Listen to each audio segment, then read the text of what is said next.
رفقۂ محترم، السلام علیکم ورحمۃ اللہ وبرکاتہ۔ بے شک ہم ایمان والے ہیں، اور ایک عام ایمان والا، اب ایمان ہم کو کیسے ملا کہ ہم ایمان والے کے پیٹ میں پیدا ہو گئے، مسلم معاشرے میں پیدا ہو گئے، اللہ نے ہم کو نواز دیا، ایمان والا بنا دیا۔ ویسے تو قرآن کے روح سے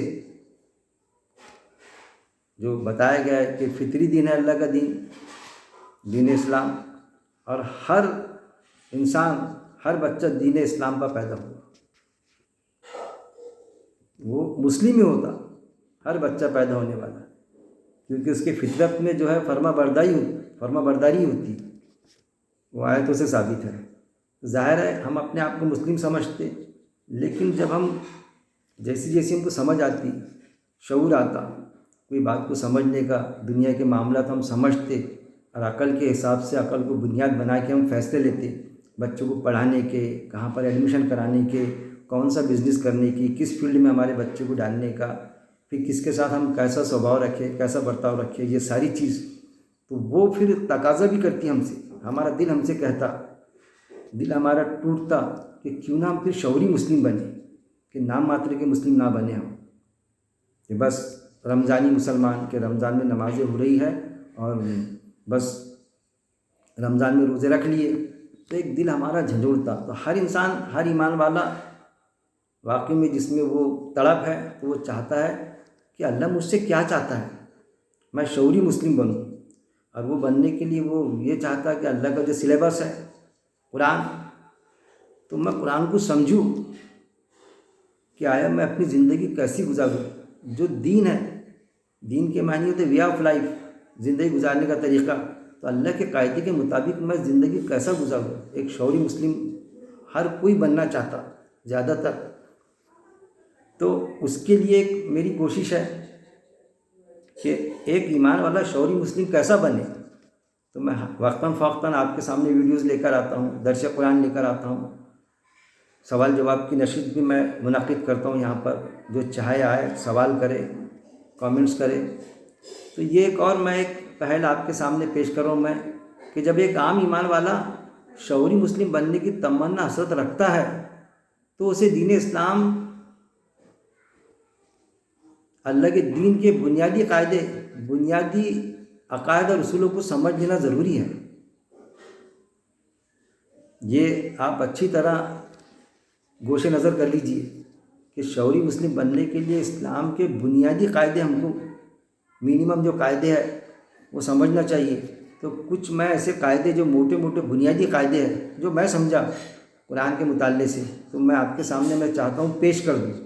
آپ بھی اس پر غور کرنا، غور و تدبر کرنا، اور کچھ قاعدے نکلے تو بتائیے مجھے، میں وہ بھی ایڈ کروں گا۔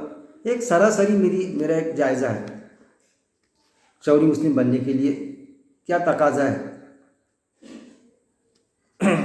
پہلا قاعدہ جو ہے، سیدھی بات ہے، ہم مسلم ہیں تو ایک اللہ پر ہمارا پختہ ایمان ہونا چاہیے، ہمارا سارا بھروسہ اللہ رب العزت پہ ہونا، کوئی نہیں کرتا، کرنے والی ذات اللہ کی ہے، اور اللہ نے اسباب کے لیے منع نہیں کیا، ہم روزی کمانے کے لیے سروس کرے، تجارت کرے، منع نہیں فرمایا اللہ نے، لیکن ایمان ہمارا اللہ پر ہونا، اسباب پر ہمارا اتنا بھروسہ نہیں ہونا۔ لیکن بغیر اسباب کے بھی اللہ نے یہ نہیں کہا کہ بھائی پلین جا رہا ہے، پلین میں آگ لگ گئی، بڑا ایمان پختہ حضرت کا، تو وہاں پر پیراشوٹ دیے جا رہی، چھتری جان بچانے کے لیے، بھائی چھلانگ لگاؤ نیچے، آپ پیراشوٹ سے جان بچ جائیں گی۔ تو حضرت کا ایمان تو بڑا پختہ، یار مجھے چھتری نہیں چاہیے، میرا اللہ میرے کو بتا دے گا، بچا لے گا، اللہ اکبر کر کے، اللہ اکبر کر کے چھلانگ لگا دے رہے وہاں سے۔ تو یہ کہا کہ اللہ نے کہ وہ پیراشوٹ ہونے کے باوجود بھی آپ چھلانگ لگا دیں؟ نہیں، وہ ایسا ہے کہ پیراشوٹ کے بعد میں بھی اللہ چاہا تو موت ہوگی تو مر ہی جاؤں گا میں، تو ایسا نہیں ہے، اسباب کو اپنانا ہے۔ وہ ایک کہ اللہ پر ایمان، اور کیسا ایمان، اسباب کے ساتھ میں۔ پھر جزا و سزا پر ایمان، کہ ہم جو زندگی بسر کر رہے ہیں دنیا میں، تو انسانوں کے ساتھ میں ہمارا کیا برتاؤ ہونا چاہیے۔ جیسا قرآن میں آتا ہے نا، ایک انسان کا بیجا قتل کرنا، فضول میں قتل کر دینا، بغیر گناہ کے، بغیر اس کے قتل کر دینا، پوری انسانیت کا قتل ہے۔ اور انسانوں سے بھی ہم کو محبت کرنا چاہیے، ان سے ہمدردی کرنا چاہیے۔ حدیث میں جو آتا وہ مومن نہیں ہو سکتا جس کا پڑوسی بھوکا رہے بھر پیٹ کھائے۔ اس لیے ہم جو زکوٰۃ نکالتے تو ہمارے غیر مسلم بھائیوں کو بھی دینا چاہیے زکوٰۃ۔ پھر یہ بھی سمجھنا چاہیے ہمیں گروہ حزبیت اور شخصیت پرستی نہیں ہونا چاہیے کہ ہم جس جماعت سے جڑے تو بس وہی جماعت صحیح، باقی دوسری جماعتیں غلط ہیں۔ ہم جس شخصیت کی سن کے چل رہے ہیں، یعنی جس پلیٹ فارم سے ہم نے سیکھے اللہ کے دین کو، کہ بھائی عقیل بھائی سے سیکھ لیا، کوئی بڑے عالم سے سیکھے، تب اس نے کوئی غلط بھی کہا تو نہیں، عقیل بھائی نے بولے نا ارے بالکل صحیح ہوں گا، فلاں عالم صاحب نے بولے نا بالکل صحیح ہوں گا، بالکل یہ اندھی تقلید نہیں ہونا چاہیے ہم کو، وہ بھی ہے۔ تو جزا سزا پر کہ اگر ہم ایسا کریں گے، اس ٹائپ کی ہماری زندگی بسر کریں گے کہ ہم انسانوں سے محبت نہیں کریں گے، اب خصوصی طور پہ ایمان والوں سے، ایسا نہیں کہ بس انسانوں سے محبت ہو رہی ہے اور جو ہمارے ایمان والے بھائی ہیں ان کے بارے میں لاپرواہی، یا بس ایمان والے بھائیوں سے محبت ہو رہی ہے اور رشتہ داروں سے لاپرواہی، ان کے ساتھ میں دشمنی، ان کے پروگرام میں جانے کو تیار نہیں، ان کے خوشی اور غم میں۔ تو وہ بھی ایک چیز کو سمجھنا چاہیے۔ فرسٹ پریفرنس ہم کو ہمارے جو خونی رشتہ دار ہیں ان کو دینا، پھر سیکنڈ میں ہمارے جو دوسرے ہیں وہ دینا۔ یہ ایسی کیٹیگریز ہے باقاعدہ، صلہ رحمی کی حدیثیں آپ کو ملیں گی، وہ ایک چیز۔ پھر اللہ کا دین میں نے جو بتایا ہے فطری دین ہے، جو ہمارے فطرت میں ہے وہی اللہ کا دین ہے، اللہ وہی تقاضا کرتا۔ یہ لوگوں کو ایسا محسوس ہوتا ہے کہ بہت یعنی ہم کو مشکل جائے گا اللہ کے دین پہ چلنا، بھائی بہت مشکل ہے، بڑا ایسا کچھ بھی نہیں ہے۔ جو ہمارے فطرت میں ہے وہی اللہ کا دین ہے، ہماری فطرت میں کوئی غلط چیز بھرا ہی نہیں اللہ نے۔ اس لیے تو آتا نا جو اپنے لیے چاہو اپنے بھائی کے لیے چاہو۔ ہم سوچتے ہیں، اس پر میرے باقاعدہ ڈسکشن ہوتی کہ بھائی کسی کا دل بولتا ہے کہ یار میں چاہتا کہ یار اس کے پیسے میں رکھ لوں ڈبا لوں، میرا دل چاہتا کہ میں جھوٹ بول دوں، یہ فطرت میں میرے، ارے میرے بھائی وہ فطرت میں نہیں ہے، یہ فلاں گناہ کرنے کو میرا جی چاہتا، دل چاہتا، یہ فطرت میں، وہ فطرت میں یہ نہیں ہے۔ میرا دل چاہتا میں اس کو گالی دے دوں، وہ سمجھتا فطرت میں، میرا دل چاہتا کہ میں اس کے پیسے ڈبا لوں فائدہ ہو جائے، وہ فطرت میں، میرے فطرت میں وہ نہیں ہے میرے بھائی۔ اگر کسی نے تیرے پیسے ڈبایا تو کیسا لگے گا؟ نہیں میرے پیسے نہیں ڈبانا چاہیے۔ تو اصل میں فطرت میں یہ ہے ہمارے، جو اپنے لیے چاہو اپنے بھائی کے لیے چاہو۔ اگر کسی نے ہم کو گالی دیا تو ہم کو کیسا لگے گا؟ اگر کسی نے ہماری بیوی بہن کو چھیڑا تو ہم کو کیسا لگے گا؟ تو پھر دوسری کی اس پر غلط نگاہ مت ڈالو، یہ ہے فطرت میں۔ تو فطرت کو بھی سمجھنا پڑے گا۔ فطری دین کے معنی یہ نہیں ہوتے، فطری دین کے معنی یہ کہ جو اپنے لیے چاہتے وہ دوسروں کے لیے چاہے ہم۔ کوئی چاہیں گا میرا نقصان ہو کر کے، کوئی چاہیں گا کہ میں ذلیل ہوں، تو پھر کسی کا نقصان کرنے کا کیوں چاہتا؟ کسی کو ذلیل کرنا کیوں چاہتا؟ یہ چیز ہے۔ پھر ایک خاص بات کہ اللہ نے اپنے پاور کسی کو ڈیلیگیٹ نہیں کیا۔ جیسے دنیا کا قاعدہ ہے نا کہ آفیسر سے کام نہیں سنبھلتا، کہ بھائی کسی ڈپارٹمنٹ کے کلیکٹر صاحب ہے یا چیف ایگزیکٹو آفیسر ہے تو اتنا ورک لوڈ ہو جاتا ہے کہ کام نہیں سنبھلتا، اتنا کیا کتنے ڈپارٹمنٹ دیکھنا، پورے ضلع کو سنبھالنا ہے، تو وہ اپنے پاور اپنے نیچے کے ادھیکاری کو ڈیلیگیٹ کرتا۔ سی او رہا تو ڈپٹی سی او کو، یا پھر کمشنر رہا تو ڈپٹی کمشنر کو پاور ڈیلیگیٹ کرے گا، یا سی او جو رہتا ہے ضلع پریشد کی اتھارٹی ایجوکیشن آفیسر کو کہ بھائی فلاں پاور ڈپٹی سی او کو ٹرانسفر کے، کیونکہ ورک لوڈ یا فلانی فائل جو خاص پاور یہ جو ہے 5 لاکھ تک کے بل نکالنے کے نیچے کے ادھیکاری کو، کیونکہ اس سے کام نہیں سنبھلا۔ تو اللہ نے اپنے پاور کسی کو ڈیلیگیٹ نہیں کیا۔ نعوذ باللہ اللہ سے کوئی کام نہیں سنبھلا دنیا کا، اس لیے کسی کو پاور ڈیلیگیٹ کریں گا اللہ؟ تو ڈیلیگیشن آف پاور، اب آپ یہ کہیں گے کہ یہ میں کیوں سمجھا رہا ہوں، یہ مدعا خاص پوائنٹ ہے یہ کہ ہم جاتے ہیں جو درگاہوں پر، اور درگاہوں پہ منت لے کے مانتے مجھے لڑکا ہو جائے، بچے کی شادی ہو جائے، کس پر وہ جنات ہوگا اس کو درست کرنے جاتے، یا کسی کو اولاد نہیں ہو رہی تو اولاد ہو جائے، ہفتے جو باندھتے ہم، تو ہم کو یہ لگتا، یہ بتایا جاتا ہے کہ وہ بہت بڑی وہ ہے، وہ ہستی ہے۔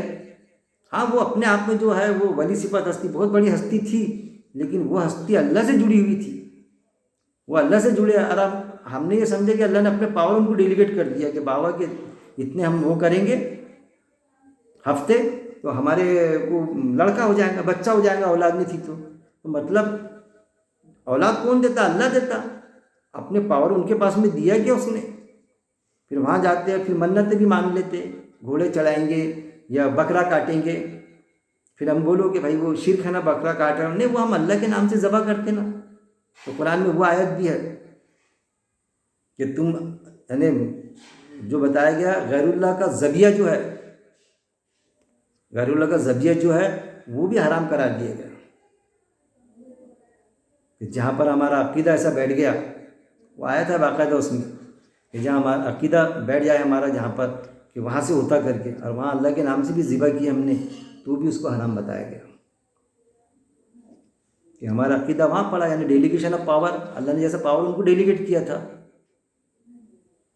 تو وہ بھی آیتیں آپ کو ملیں گی، میرے اس پر درس موجود ہے باقاعدہ۔ تو ان چیزوں سے بھی ہم بچیں، نہ کہ ہم یہ سمجھیں کہ وہ کچھ ایسے بھی لوگ ہوتے ہیں کہ کوئی اگر کسی ولی کا بھی نام لیے تو ہنسی اڑانا شروع کر دے، ارے وہ ولی کیا، وہ فلاں بابا کیا، کوئی حق حاصل نہیں ہم کو کسی ولی صفت ہستی کی ہنسی اڑانا، بلکہ جو غلط کام کر رہا ہے، شرک کر رہا ہے، اس کی بھی ہنسی اڑانے کی ضرورت نہیں، اس کو تنقید کرو آپ، لیکن ہنسی میں مت اڑاؤ۔ وہ ولی صفت ہستی کا کوئی رتبہ تھوڑی کم ہوتا اس کے جانے سے، وہ ولی صفت کا جو رتبہ ہے اللہ کے پاس میں وہ ہے، پھر اس کو اپنے بڑے اچھے انداز سے، مؤثر انداز سے ہم سمجھائیں کہ بھائی وہ فلاں صفت ولی کے پاس میں گیا تھا، میں اس لیے گیا، تو سمجھائیں ہم اس کو کہ سمجھے وہ چیز، سمجھانا اپنا کام ہے، منوانا نہیں ہے۔ میں تو آئے تو سمجھاتا کہ ہر امام، میں بولتا بھائی آپ بھی تو ولی ہو، تو بولے کیسا، میں کیسا ولی ہو گیا عقیل بھائی؟ تو بولا قرآن کی آیت ہے، تو کیا آپ ایمان والے ہیں کہ نہیں؟ ہاں ایمان والا تو ہوں میں تو اللہ کے لیے، قرآن کے لیے جان مال لٹانے کے لیے تیار ہوں۔ تو اللہ نے بتایا ہر ایمان والا اللہ کا ولی ہے، اللہ کا دوست ہے، اور اللہ ہر ایمان والے کا ولی ہے، آیت ہے قرآن کی۔ تو وہاں ٹھنڈے ہو جاتے ہیں، یار جب تم ہی ولی ہے، اور پھر اللہ نے مانگنے کا تقاضا یہ کیا کہا کہ جو بھی مانگنا ہے مجھ سے مانگو۔ حدیث میں آتا جوتے کا تسمہ بھی مانگنے کا رہا تو اللہ سے مانگو، اللہ تمہارے شہرک کے قریب ہے، شہرک کے قریب ہے، جو ہماری شہرک ہے نا اس سے بھی زیادہ قریب ہے۔ تم چل کر آتے تو اللہ دوڑ کر آتا، 5 قدم آتے تو اللہ 10 قدم آتا۔ جو بھی مانگنا ہے اللہ کے ساتھ، اللہ سے مانگے ہم ڈائریکٹ، اور قرآن کی آیتیں گواہ ہے، غالباً سورہ المومنون آیت نمبر 117 میں ہے کہ اللہ کے ساتھ میں کسی کو نہ پکارے، نہ اللہ کے علاوہ بھی نہ پکارے، اللہ نے سختی سے منع فرمایا۔ اس لیے میں تو جو وسیلے کی دعا ہوتی نا، کسی کا بھی وسیلہ لگانا دعا میں کوئی ضرورت نہیں، اللہ جب ڈائریکٹ بتا رہا ہے کہ جو بھی مانگنا ہے مجھ سے ڈائریکٹ مانگو، شہرک کے قریب ہو، تو کسی کا وسیلہ لگانے کی ضرورت ہی نہیں۔ تو پھر قرآن میں جو آتا ہے وسیلہ کیا، تو جو ہمارے نیک عمل ہے وہ وسیلہ ہے، کہ ہم کسی انسان کے ساتھ میں انسانیت کا برتاؤ کریں، وہ وسیلہ بنے گا وہاں پر۔ ہمارا رشتہ دار دشمن بھی ہے اگر، تو بھی ہم اس کی مدد کریں، وہ ہمارا بھلے برا کیا اس نے، لیکن ہم اس کا برا نہ کریں۔ تو یہ اعمال جو ہمارے اعمال ہوتے ہیں زندگی میں، وہ دراصل وسیلے ہیں ہمارے لیے جنت میں داخل ہونے کا، جنت میں جانے کا، درجات بلند ہونے کا۔ تو وہ وسیلے تلاش کریں ہم، نہ کہ یہ کہ اس کے علاوہ، عمل کے علاوہ ہم وسیلے تلاش کرتے۔ تو یہ ہے شیطان جو ہم کو چکر میں ڈالتا۔ ان چیزوں کو بھی سمجھے ہم کہ ڈیلیگیشن آف پاور، جیسا آفیسر اپنے پاور ڈیلیگیٹ کرتا، کام ہی سنبھلتا، تو نعوذ باللہ اللہ کے پاس میں ایچ اینڈ ایوری سارے پاور، اللہ کی ساری صفات لامحدود ہے۔ جو بھی مانگنا ہے، میں تو یہاں تک کہ کہتا کہ اللہ سے مانگنا ہے تو کم ایسی دعا نہ کریں ہم کہ اللہ کم سے کم یہ دے دینا، زیادہ سے زیادہ مانگو، اس کے خزانے میں کوئی کمی نہیں، وہ زیادہ سے زیادہ دینے کے لیے تیار ہے۔ اب پھر جو حدیث میں آتا کہ ساری دعائیں ہماری قبول ہوتی دنیا میں، ہم کو جو لگتا دنیا کی فلانی دعا کی وہ تو قبول نہیں ہوئی، تو اصل میں وہ بھی قبول ہی ہوئی۔ حدیث میں آتا کہ روز آخرت میں جو ہم نے دعائیں کی جائز یہاں پر، اور وہ دنیا میں ہم کو نہیں ملی، ہم کو لگتا قبول نہیں ہوئی، تو اللہ تعالیٰ اس کے بدلے میں ایسے ایسے انعامات دے گا وہاں پر روز آخرت میں جنتی کے لیے، مطلب جو جنتی آئیں گے اس کے ایسے سے درجات بلند ہوں گے کہ بندہ یہ کہہ اٹھے گا کاش کہ میری ایک بھی دعا دنیا میں قبول نہ ہوتی، ایسے انعامات سے اللہ تعالیٰ نوازے گا۔ وہ چیز ہے۔ پھر روز آخرت جزا و سزا کے کہ ہول سیل اتھارٹی کس کے پاس میں ہے؟ سوال یہ پیدا ہوتا ہے کہ جب ہم جائیں گے اوپر اللہ کے پاس میں، تو جنت میں ڈالنا کہ دوزخ میں ڈالنا، اس کے ہول سیل پاور مالک کون رہے گا؟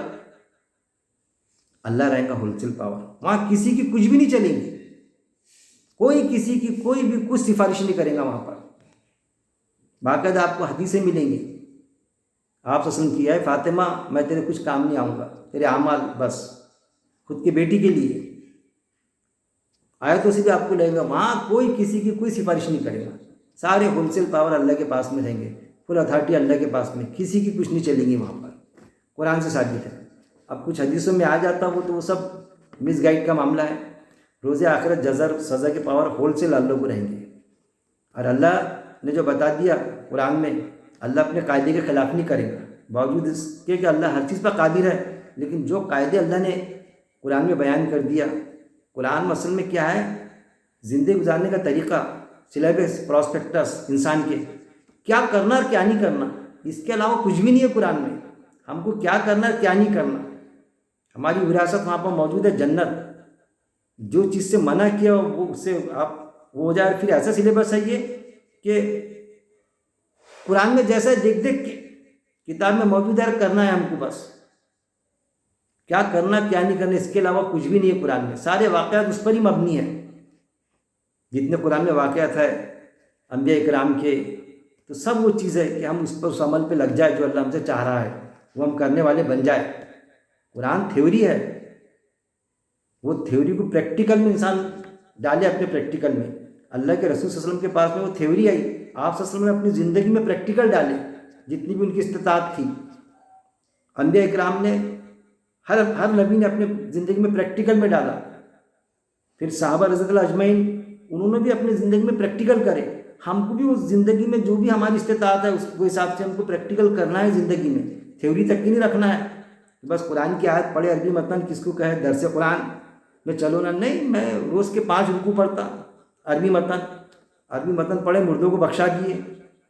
کسی نے بتایا علیم صاحب نے کہ فلانی آیت پڑھ کے پھک کے زعفران میں دو تو فلانی بیماری کو فائدہ، کیونکہ آیت ہے قرآن میں بیماری کی شفا ہے.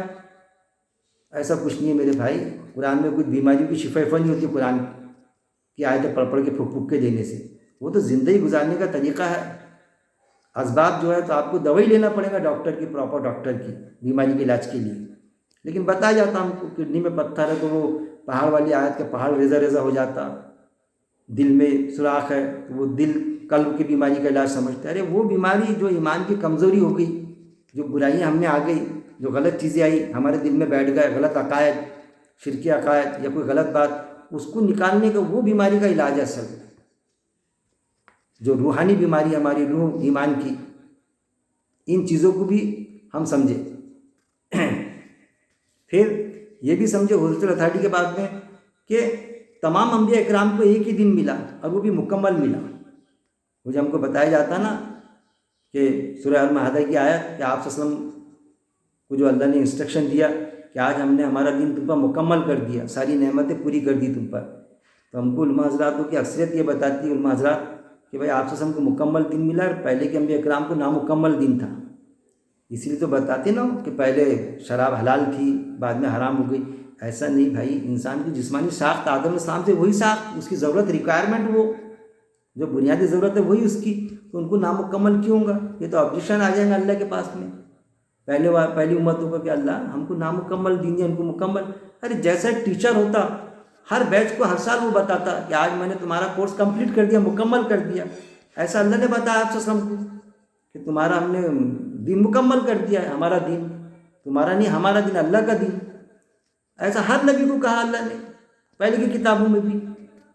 وہ پہلے کے نامکمل کتاب تھی کہ پہلے کی کتابوں کی بھی حفاظت کی ذمہ داری اللہ نے لیا، اس میں بھی کوئی تبدیلی، اللہ کے کلمات میں کوئی تبدیلی نہیں ہوئی. وہ کتاب اس لیے تو آتا قرآن میں آیا کہ انہوں نے اپنی کتابوں کو جو اللہ کی کتاب تھی پیٹھ پیچھے ڈالے اور گدھے جیسی کتابیں لا دے. آج بھی قرآن کے ساتھ میں وہی برتا ہو رہا ہے. لائبریری کی لائبریری بھری ملیں گی لیکن قرآن کو سمجھنے کے لیے کوئی تیار نہیں. عربی متن پڑھیں گے مردوں کو بخشائیں گے. ان چیزوں کو بھی ہم کو سمجھنا پڑے گا. یہ بنیادی قاعدے اصل میں جو قرآن کی آیتوں سے پروف ہوتے ہیں. اور وقتاً فوقتاً میں اس پہ درس قرآن دیتا، اس پہ میری ویڈیو کلپنگ ہے باقاعدہ. یہ میں بول دے رہا کر کے یہ کافی نہیں کہ میں نے بتا دیا بس نشستاً گفتاً برخاستاً، ایسا نہیں. میں باقاعدہ آیتوں کے ذریعے سے پروف کرتا، آپ سنیں گے. تو یہ بنیادی قاعدوں کو سمجھنا پڑے گا ہم کو کہ تمام انبیاء اکرام کو ایک ہی دن ملا اور وہ بھی مکمل دن ملا. جس طرح نبوت کا دروازہ بند ہو گیا، معجزہ کا بھی دروازہ بند ہو چکا ہے. جیسا ہمارا عقیدہ ہے نا کہ نبوت کا دروازہ بند ہو گیا، آپ صلی اللہ علیہ وسلم آخری نبی ہے، اس طرح معجزہ کا دروازہ بھی بند ہے.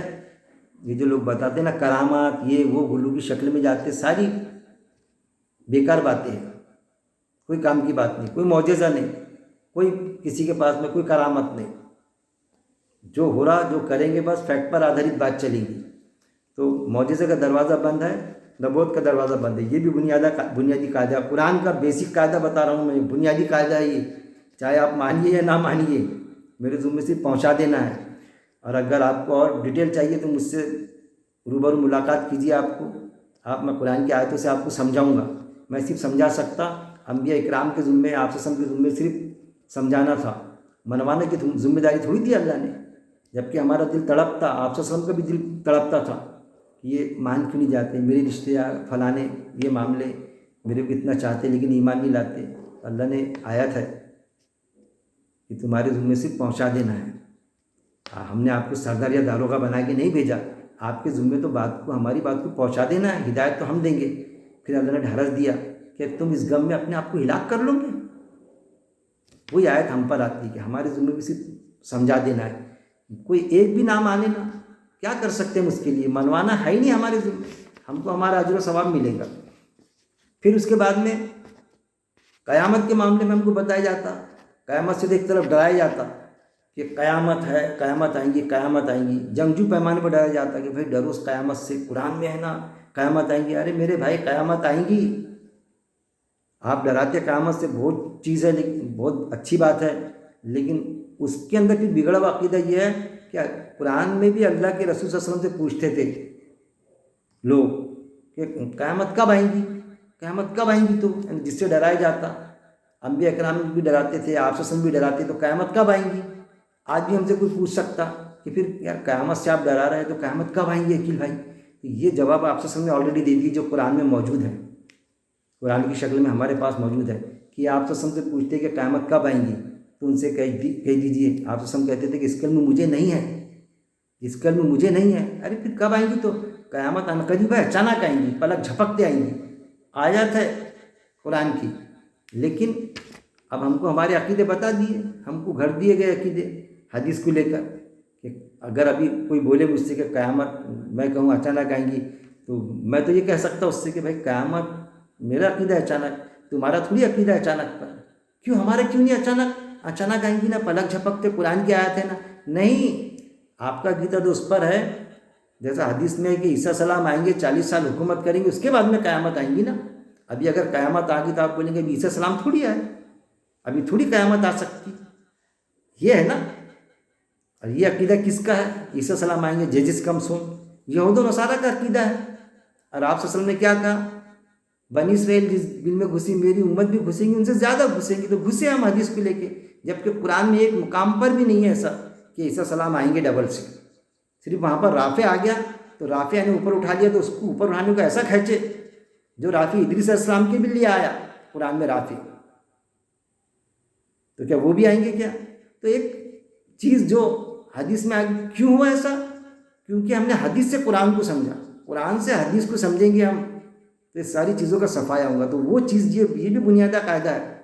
میں نے لکھا اس میں کہ ہم قرآن سے حدیث کو سمجھیں، ہم قرآن سے سائنس کو سمجھیں. لیکن معاملہ الٹا ہو گیا، ہم حدیث سے قرآن کو سمجھتے، ہم سائنس سے قرآن کو سمجھتے، کیونکہ سائنس دکھتا نہ سامنے، تو ہم سائنس سے سمجھنے کی کوشش کرتے رہے. سائنس کے نظریے بدلتے رہتے، اللہ کا نظریہ بدلتا کیا؟ اللہ کا تو فکس قاعدہ ہے.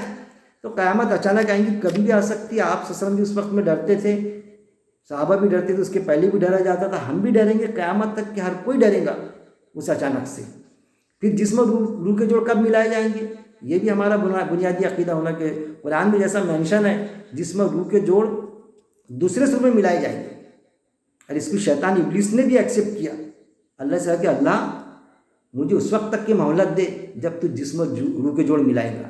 قرآن میں 3-4 جگہ یہ آیت ملیں گی آپ کو کہ جب جسم اور روح کے جوڑ ملا دیے جائیں گے. ایک قیامت آئیں گی، قیامت کی 7 رہیں گی، ایک دم 7 یعنی گھڑی. بعد میں پھر سب وہ جو 7 میں پہاڑ اڑیں گے، جو بھی بتائی گئی اس کی علامت ہے. بعد میں ایک سور ہوگا، سب ایک دھماکے میں جو موجود ہے. ابھی قیامت آ گئی، ہم سب مر گئے. پھر اس کے بعد میں کتنے عرصے وہ اوستھا رہیں گی ہم کو نہیں معلوم. اس کے بعد میں دوسرا سور ہوگا، سب کے سب اڑ جائیں گے. جو مرے وہ بھی، اور جو آدم السلام سے لے کے آدم السلام، ابراہیم السلام، آپ السلام، ہم جو مرے یہ سب اڑ جائیں گے دوسرے سور میں. تو اس وقت تک کے مہلت مانگا شیطان نے بہکانے کی. مطلب انسانوں کے زندہ جب تک کہ انسان ہے، تو جب مجھے مہلت دے بہکانے کی. اللہ نے مہلت دی اس کو بہکانے کی. اب ہم ایسے بہکے اس میں قیامت کے اس میں خطرناک بہکا دیا. خود تو مانگا کہ جب تک کہ مہلت دے، اور ہم کو پھر ایسا بہکا دیا کہ ہمارا اس پر سے ایمان ہٹ گیا کہ دوسرے سر میں اٹھیں گے ہم، جسم اور روح کے جوڑ دوسرے سر میں ملائے جائیں گے. لیکن نہیں، حدیث ہے ہمارے پاس میں مسلم یا بخاری کی جو بھی، کہ مرے گا کوئی تو مرنے کے بعد میں جب وہ دفن کیے جائیں گا تو اس سے 3 یا 4 سوال، کوئی جماعت کہتی ہے 3، کوئی کہتا ہے کہ 4 سوال ہوں گے، یعنی ڈبل ایگزام سوال ہوں گے نا اس سے، مطلب جسم و روح کے جوڑ مل جائیں گے نا. کتنا غلط معاملہ ہے. قرآن کے قاعدے سے، قرآن کی آیت سے جس کو شیطان ابلیس نے ایکسیپٹ کرا، اس سے ٹکراتی وہ حدیث کیسا مانیں گے؟ اس پر بھی سوچنا چاہیے نا کہ جسم و روح کے جوڑ تو وہاں ملیں گے، یہاں قبر میں ملا دے رہے اس کے جسم و روح کے جوڑ. یعنی ایک ایگزام پھر وہ کیا ہوں گا کہ جب موت کا فرشتہ آیا تو جو قرآن میں مینشن ہے، موت کا فرشتہ آیا تو جو ایمان والا رہا تو سلام کر کے روح نکالا، اور ایمان والا نہیں ہے، کوئی گنہگار ایمان والا نہیں ہے تو اس کی جھنجھوڑ کے روح نکالا. سلام کرنے والی کو روح علیین میں گئی اوپر، اور جو ایمان والا نہیں تھا اس کے سجین میں ڈالا زمین کی تہہ میں. اور جسم و روح کے جوڑ کب ملیں گے؟ 3-4 آیتوں میں ہے قرآن میں، دوسرے سر میں، جس کو شیطان ابلیس نے بھی ایکسیپٹ کیا. اور پھر ہم کو کیسا بہکایا شیطان ابلیس نے؟ سیدھے راستے پہ رہ کے بہکایا. حدیث باقاعدہ ملیں گی، قبر کا عذاب یہ ساری چیزیں ہیں. روح ہوں گی تو روح پر خواب کی شکل میں عذاب ہو رہا ہے، اس سے انکار نہیں کر سکتے ہم. قبر یعنی رہنے کی جگہ، ایک روح کے رہنے کی جگہ، ایک جسم کے رہنے کی جگہ. تو جسم جو باڈی ہماری بے جان وہ کہاں ہے؟ زمین میں، اور روح ہماری اوپر علیین میں، اور جو غلط ہے اس کی زمین کی تہہ میں، سجین میں. پھر اس سے سوال ہی کیسے ہوں گے؟ جسم و روح کے جوڑ کیسے ملیں گے؟ جسم و روح کے جوڑ مل جا رہے ہیں، وہاں عذاب ہو رہا ہے، ایسا پکڑے پسلیاں چپک جائیں گی، یہ سارے کتمبے پھیلا کے رکھے. تو یہ بھی ایک بنیادی عقیدے کو سمجھنا پڑے گا، جو کیا ہے کہ جس پلیٹ فارم سے ہم سنتے ہیں نا، پرانے جو عقیدے بزرگوں نے بنا دیے، یا بڑی بڑی اجتماعات نے بنا دیے، یا علماء حضراتوں کی اکثریت نے بنا دیے، وہ ہمارے دل و ذہن سے نکل نہیں پا رہا ہے. ارے عقیل بھائی کیا بات کر رہے، جس کو بنیادی عقائد بتا رہے ہیں ہم شعوری مسلم بننے کے لیے، تو وہ تو عقیل بھائی کا عقیدے خراب ہے. آپ نے دیکھنا قرآن کی آیتیں گواہ ہے. میرے درس قرآن میں اور کسی بھی پوچھنا تو یہ پروف ہی نہیں ہوتا کہ قیامت اچانک آئیں گی تو وہ فلاں آئیں گے، کوئی شخصیت اس کے بعد میں آئیں گی، یا یہ کہ جسم و روح کے جوڑ ملا دیں گے. بالکل نہیں ہے. کوئی قبر میں کچھ ایسا جسم و روح کے جوڑ نہیں ملتے، وہ دوسرے سر میں ہی ملیں گے. وہ ایک چیز. پھر دوزخ کا معاملہ، وہاں بھی گڑبڑ ہے. یہاں بھی ہمارا بنیادی قاعدہ ہونا، اگر ہم کو ایسا لگتا ہے کہ نہیں ایسا نہیں، تو قرآن پڑھیے، آپ کے کانسیپٹ کلیئر ہوں گے. میرے ویڈیو کلپنگ موجود ہے، میرے درس موجود ہے. تو دوزخ میں کیا رہیں گے؟ ہمیشہ ہمیشہ رہیں گے. کم سے کم 20 اور 22 آیتیں ہیں کہ جنت میں بھی ہمیشہ، دوزخ میں بھی ہمیشہ، خالدون آیا، ابدن آیا. لیکن اگر کوئی یہ کہے کہ بھائی جنت سے نکال دیں گے نا، تو ہم کو لگتا کہ ارے بھائی جنت سے نکال دیں گے. نہیں نہیں، قرآن میں آیت ہے نا، 20-22 مقامات پر ہے، ہم تو جنت میں ہمیشہ رہیں گے، نہیں نکالے جائیں گے. تو پھر دوزخ میں بھی تو ہمیشہ ہے. نہیں، دوزخ میں سے نکالے جائیں گے. کیوں؟ حدیث ہے نا، کیونکہ میٹھا میٹھا چلتا ہم کو، جنت کا چلتا میٹھا میٹھا. اور یہ تو چانس مارنے کا کام ہے، دوزخ میں سے نکل جائیں گے. تو یہ کس کا عقیدہ تھا میرے بھائی؟ یہ تو یہود و نصارہ کا عقیدہ تھا.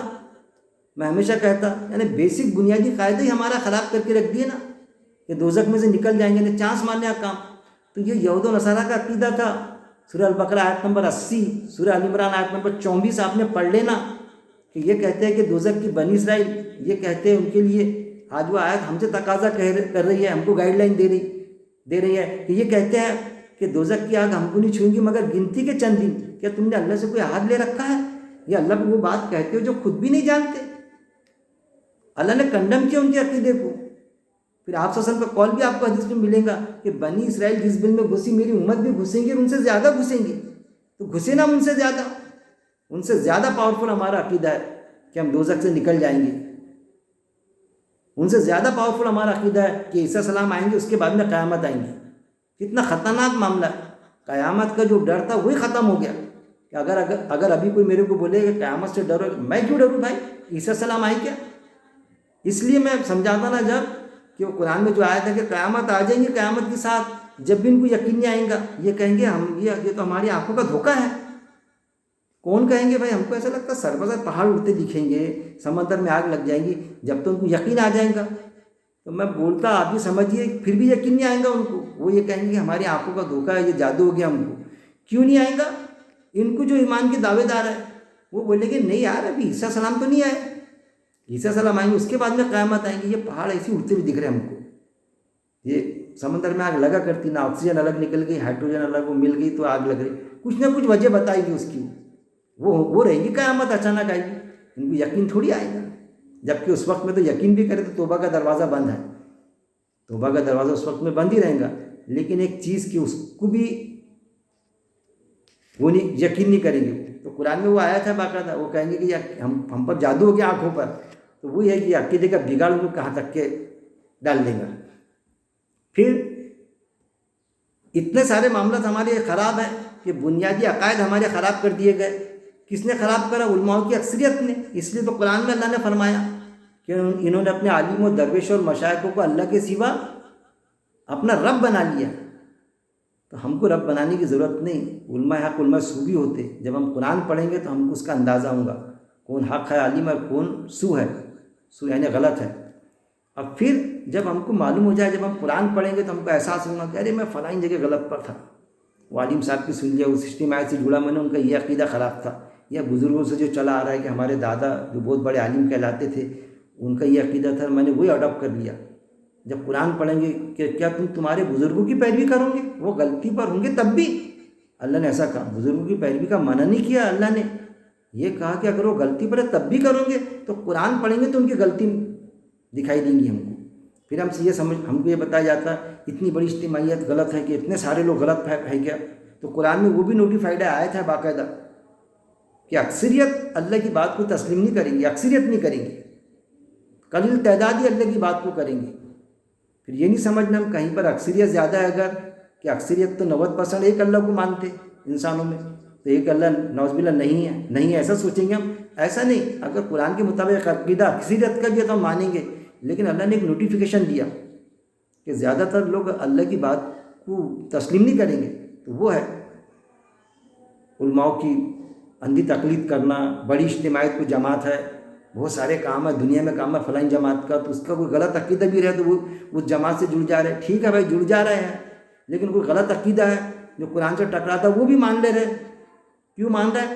کہ بھائی علماء، اس میں علماء کا اجماع ہے، یہ بھی بتایا جاتا ہے ہم کو، ارے یار عقیل بھائی کیسی بات، یہ قرآن میں آپ بتا رہے لیکن علماء کا اجماع ہے نا اس پر، ارے کوئی غلط بات پر اگر علماء کا اجماع بھی ہے جو قرآن کی آیت سے ٹکراتا کھلی طور پر، تو ہم کیسا مانیں گے؟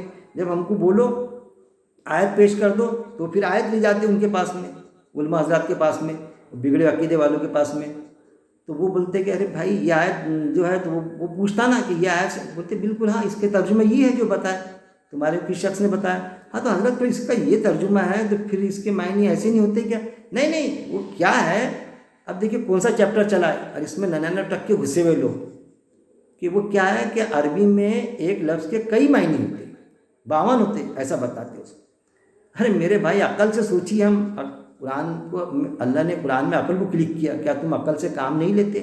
اہل عقل نصیحت حاصل کرے، آیتیں ہیں کہ جب ہم کو ایک لفظ کے کسی بھی لینگویج میں کسی بھی زبان میں ایک لفظ کے 2 معنی بھی ہوئے تو وہ زبان تو اپنا وجود ہی کھو بیٹھیں گی، کوئی کچھ معنی لیں گا اس کا، کوئی کچھ معنی لیں گا، اصل میں سچویشن بدلتی، اس پر بھی میرے درس ہے، کیا چیز سمجھاؤں میں آپ کو، ایک اس میں بنیادی میں بتا رہا ہوں میں، صرف بنیاد کی اس پوائنٹ پر ہم نے غور کرنا چاہیے اس پر کہ ایک لفظ کے ایک ہی معنی ہوتے، ایک معنی کے کئی لفظ ہو سکتے، جیسے عقل مند ہے، عقل مند، دانش مند، ہوشیار، یہ کئی لفظ بنیں گے، لیکن ایک لفظ کے کئی معنی نہیں ہوں گے،